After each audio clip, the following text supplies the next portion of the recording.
السلام عليكم ورحمة الله وبركاته. أهلا بيكم في فيديو جديد. الفيديو بتاع النهاردة بتاعنا هيكون مهم لأي حد ناوي يجي ألمانيا إن شاء الله، أو لو حد عايش هنا في ألمانيا بالفعل، لأني هتكلم النهاردة معاكم في الفيديو ده عن الأويس بيلدونج اللي هو التدريب المهني هنا في ألمانيا. لأن زي ما كلنا عارفين أي شخص بيجي هنا ألمانيا وبيشتغل من غير شهادات فمرتبه بيكون من 1400 يورو لحد 1700 يورو، والمبلغ ده قليل جدا لمعيشة شخص هنا في ألمانيا. يعني زي ما نقدر نقول بيمشي الواحد بالعافية. وعلشان أي شخص يجي هنا ألمانيا ومرتباته تكون مرتبات كويسة أو حتى في الطبقة المتوسطة مش مرتب قليل، لازم يكون شغال بشهادة دراسية أو عامل تدريب مهني في مجال معين. وهو ده موضوع الفيديو بتاع النهاردة بتاعنا. هتكلم معاكم عن مجالات في الأويس بيلدونج أي شخص يقدر يجي ألمانيا هنا يقدر يعمله بشروط سهلة، وكمان مدة مش طويلة، وكمان بمرتب كويس بعد التخرج. والمجالات اللي أنا هتكلم فيها معاكم في الفيديو بتاع النهاردة إن شاء الله مجالات جديدة ومختلفة. وأول أويس بيلدونج معايا هيكون مساعد فني التخدير،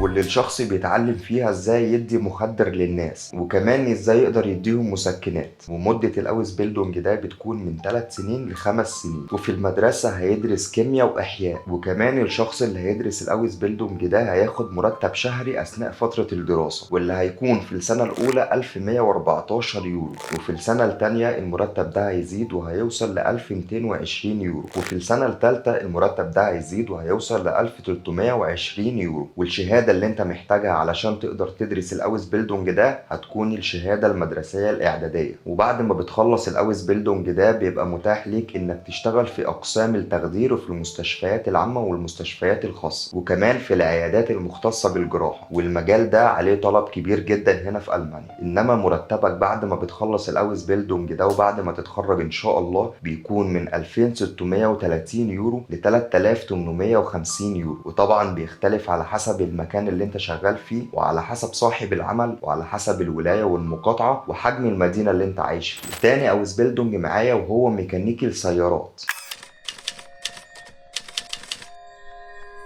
الميشاترونيكا، اللي بتكون مدته 3 سنين ونص، وبتتعلم في المدرسة وفي مكان التدريب العملي. وبتدرس في الأويس بيلدونج ده مواد اختصاص زي الرسوم الصناعية مثلا والأعمال التقنية، وكمان بتدرس الرياضيات والفيزياء واللغة الألمانية. وكل اللي انت محتاجه علشان تبدأ الأويس بيلدونج ده هو اللغة الألمانية وشهادة المدرسة الإعدادية. وكمان الشخص اللي بيدرس الأويس بيلدونج ده بيكون ليه مرتب شهري أثناء فترة الدراسة، واللي بيكون 680 يورو أول سنة. وبعد كده في السنة التانية بيرتفع وبيوصل ل 720 يورو شهريا، وفي السنة الرابعة بيوصل ل 830 يورو شهريا. إنما بقى بعد التخرج فبيبدأ المرتب من 1640 يورو ل 2650 يورو، وطبعا هيختلف على حسب المقاطعة ومكان العمل. تالت أويس بيلدونج معانا وهو من الأويس بيلدونجات اللي مطلوبة هنا في ألمانيا بشكل كبير، وهو سائق شاحنة،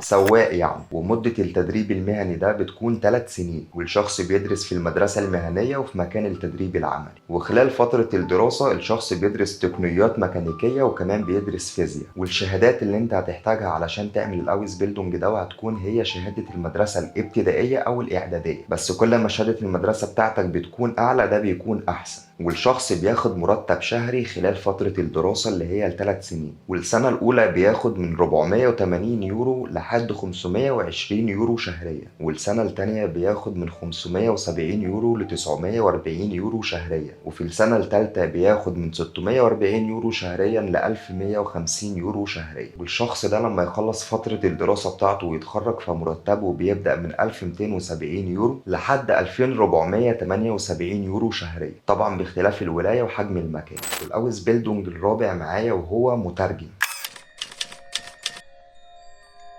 ان شخص يشتغل مترجم يروح يترجم للناس اللي مش بتتكلم اللغة الألمانية، سواء في جهة حكومية او في مكتب الأجانب او في ايا كان. فدايما المترجمين الاماكن والدوائر الحكومية بتكون في احتياج ليهم علشان يترجموا للأجانب. ومدة الأويس بيلدونج ده بتكون من 2 ل3 سنين، وبتتعلم في الأكاديمية المهنية. وبتدرس في خلال الأويس بيلدونج ده اللغات والاقتصاد. والشهادة اللي انت محتاجها علشان تقدر تبدأ الأويس بيلدونج ده هتكون شهادة المدرسة الإعدادية فقط لا غير. والراتب قبل التخرج بيكون مختلف على حسب المكان اللي انت بتدرس فيه، لكن المرتب بعد التخرج بيبدأ من 2250 يورو لحد 3700 يورو شهريا. الأوزبيلدونج الخامس معايا وهو صيدلي،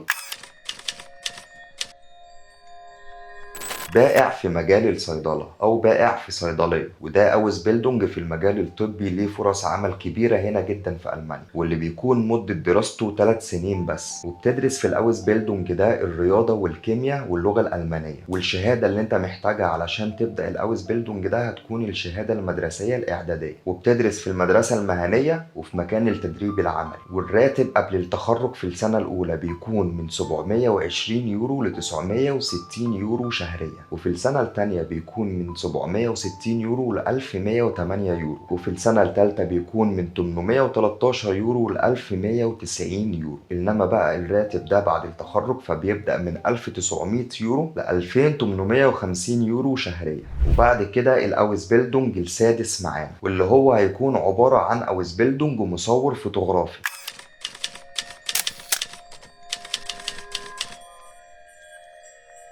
اللي هو احنا بنقول عليه الفوتوغرافر. والتدريب المهني ده بيكون 3 سنين، بتروح تدرس في المدرسة المهنية وفي مكان التدريب العملي. والمواد اللي انت بتدرسها اثناء الاوزبيلدونج ده هي بتكون الفن والفيزياء والرياضة والكيمياء واللغة الألمانية. والشهادة اللي انت هتكون محتاجها علشان تنضم للأوزبيلدونج ده هتكون الشهادة المدرسية الإعدادية.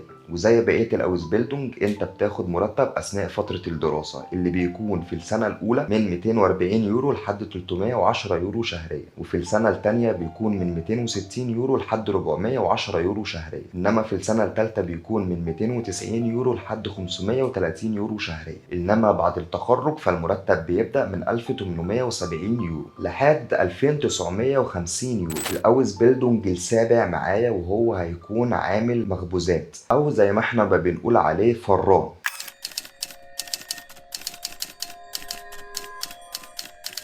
الناس اللي بتعمل المخبوزات او شغاله في فرنه بتعمل خبز وحلويات والكلام ده. اوزبيلدونج ده هنا في المانيا هتكون مدته 3 سنين، والشهادات الدراسيه اللي انت هتحتاجها علشان تبدا الاوزبيلدونج ده هتكون الشهاده الاعداديه المدرسيه. وبتتعلم في المدرسه المهنيه وفي مكان التدريب العملي. وليك مرتب شهري اثناء فتره الدراسه، اللي بيكون في السنه الاولى من 328 يورو لحد 415 يورو شهريا. انما في السنه الثانيه بيكون من 400 يورو لحد 580 يورو شهريا، وفي السنه الثالثه بيكون من 550 يورو لحد 890 يورو شهريا. وبعد التخرج مرتب الشخص ده بيبدا من 1600 يورو لحد 2230 يورو في الشهر. معلومه صغيره، المرتبات اللي انا بقولها دي كلها في الفيديو قبل خصم الضرائب. اخر اوزبيلدونج معانا وهو مصمم او مصممه ازياء،